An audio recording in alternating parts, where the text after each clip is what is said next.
Thanks for joining us in this edition of Renovation Time. While we're in our remodel of a kitchen, and again, last week we talked about we didn't remove the kitchen, we just refaced and repainted everything and added countertops, sink taps, backsplash, and that type of thing. So a couple notes in here that I wanted to mention. One is the sink. So when you're into an older home, a lot of times the base cabinet will determine the size of your sink. So in this case, this is a 24-inch cabinet, and it doesn't matter what I do unless I get into a major rip out and redoing the kitchen cabinets, I'm still going to have a single sink. So what we did is we made the sink deeper, so it's a real deep sink now, but we weren't able to get an actual double sink in here. So for the customer, this is exactly what they wanted. They love it. The tops work perfect on it. But again, when you're measuring, make sure, usually you need a 30-inch base cabinet in order to get a double sink in there. So sometimes it just won't work. So that's one thing when you're doing a renovation like this, when you're refacing and remodeling. Second thing is tile backsplash. It does finish a kitchen, so make sure when you're doing a renovation like this, it's the backsplash that really will finish the kitchen for you. So a lot of people forget about it. But take your time, pick a nice tile. This tile blends perfectly with the countertop, which again looks like a granite countertop. And again, just finishes the kitchen.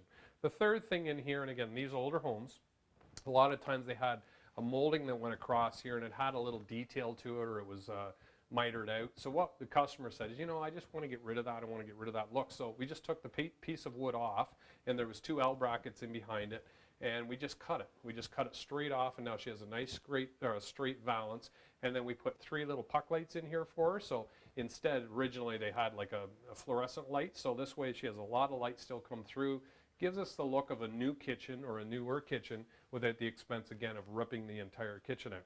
Lastly, the floor. This floor had 3 layers on it that probably dates back 50 years ago. So when you get into this, I had my flooring guy come and look at it because we wanted to do the best that we could, and we didn't want different levels. We want to make sure this floor was at least lower than the hardwood going through the rest of the house. So when I brought him in here, I said, what should we do? Should we take up 2 layers? Should we take it all up? And we originally decided we were going to take 2, but once we got in there, we had to take all of it up, and which was fine. So we went right down to the subfloor, and it actually wasn't too bad. I mean, it took about a full day to get this floor up, but we took the quarter round off instead of the baseboard. So as you can see here, this is your quarter round here, which was originally here. We took it off, all the flooring came up, and then we put the new 1/4 inch down, staple and prep, and then the new vinyl. So it is seamless right from the front door all the way through. And as you can see here now, all we have is just a little spacer or a threshold strip here. And these floors are almost identical, they're level. And before, when I came in, it was up probably 3/8 of an inch. So it was up significantly from the hardwood. So went down, that's another thing. When you're doing a rental like this, make sure you go down as low as you can to get your floors as level as you can. Because the more you add, the worse it's going to be, and it's going to be a tripping hazard. So we want to make sure that we get that as level as we can. So as you can see, a real cost-effective way to redo your kitchen without the expense of all the disposal, the dismantling, taking everything down, relocating. There's lots of options out there. Again, this is something a do-it-yourselfer could do as well if you took the time and primed your cabinetry properly, ordered. And again, when you're doing laminate countertop, your measurements have to be exact.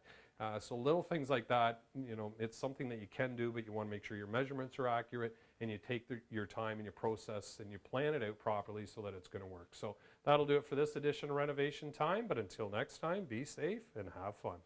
Renovation Time is brought to you by Anden Kitchen and Bath Center.